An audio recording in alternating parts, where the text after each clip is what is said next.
Now we get to this Bernie Sanders plan, $16 trillion on climate. It includes big research and development investments, really big.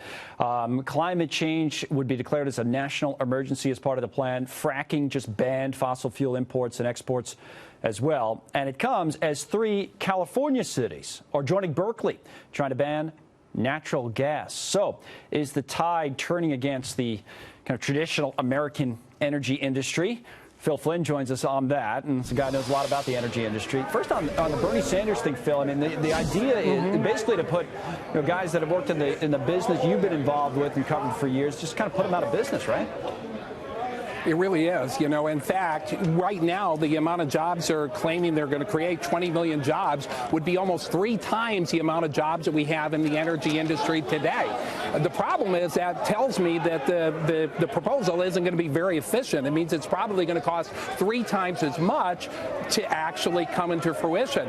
And the cost on this program is actually about, we spend about $1 trillion on energy this year in traditional energy. This is going to be 16 times that cost. So even though it sounds like a great idea, the cost of this plan is really going to give a major hit to the U.S. economy. Yeah. And when we look at the benefits to the environment, I'm not seeing it in this program at all. In fact, I think this is going to be a net negative to the environment from what I'm reading. All right, you're going to get the panel in on this in a moment, Phil, but one other question or story for you first. I don't know if you saw President Trump going after the auto industry and the executives there for that emissions deal and, the kind of the split with California. What do you make of what's going on in the auto industry?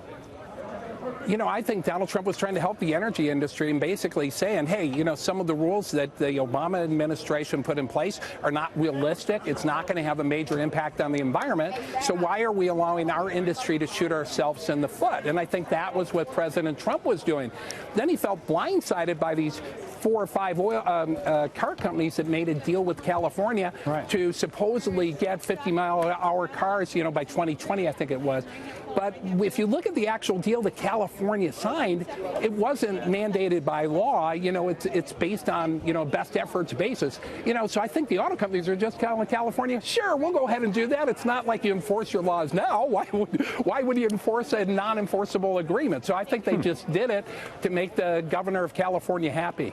Now, Bill McGurk, the governor, Gavin Newsom of California, I mean, that is a very big state. So this goes back, I think, a little bit to the uncertainty versus certainty comment that we made earlier with regard to the economy, is that if you think eventually the whole country is going to go back to what California is proposing, do you kind of make cars in 2 different fashions? What do you make of what's going on here? The automakers just want to make their cars and have to adjust to the markets. I'm not sure they like this and so forth. Look, California, I have a daughter living in California complaining about the price of gasoline all the time. I think that these proposals, like Bernie Sanders, are just in-kind contributions to Donald Trump. If you remember Hillary Clinton's book, What Happened, she said one of the biggest mistakes was, remember when she said we're going to put a lot of coal miners out of business? Yes. I don't think a single person fracking or whatever is going to believe I'm going to get a smart new green job that's going to leave me in the same place. I just don't think people are going to believe that. How do you see the politics of it on the Sanders thing? Because, this is far out there, Jess. I mean, and maybe other Democrats have to get as far to the left on these issues as they can, even if it has absolutely zero chance of actually happening as constructed. It's more, I think someone described it as a vision statement, but is it the kind of vision that can lose you an election?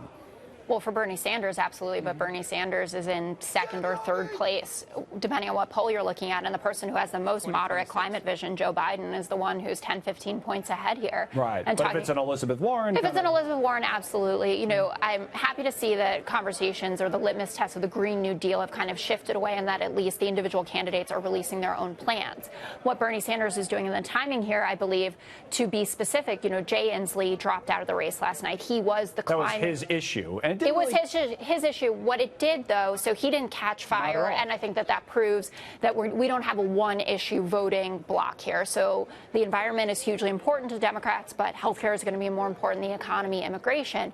But that we need to be having this conversation. It is important to Democrat voters that we are acknowledging climate change, obviously, and the role that we as humans are playing in this. No, Phil, go ahead. There's one last. I'm sorry to cut you. Oh, no, I just wanted to say that I don't even think the feasibility of the plan being implemented implemented or the price tag is an issue for Democratic voters. Now, Phil Flynn, I started with this. You worked in this industry forever. I mean, I would think that many the workers in this industry, some of them at least are swing voters. Some of them are people that could have an impact, right, on the election. Of course, some of them won't in Texas or wherever it is, but some of them might, right?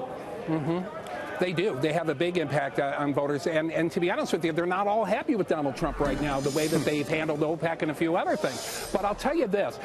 I think the energy industry does get a bad rap because they don't get credit for reducing greenhouse gases in this country. They're the industry that did it. The rest of the world in the Paris Climate Exchange, not one of those countries were able to reduce their greenhouse gas emissions.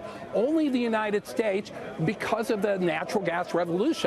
And I think that natural gas, you can talk about wind and solar all you want, it's going to be the most important fuel for the next 50 years because these other fuel sources are just not workable, and they're not really green when you get down to it, when you talk about building more windmills and solar farms. All right, Phil, good to see you as always. Phil Flynn out in Chicago.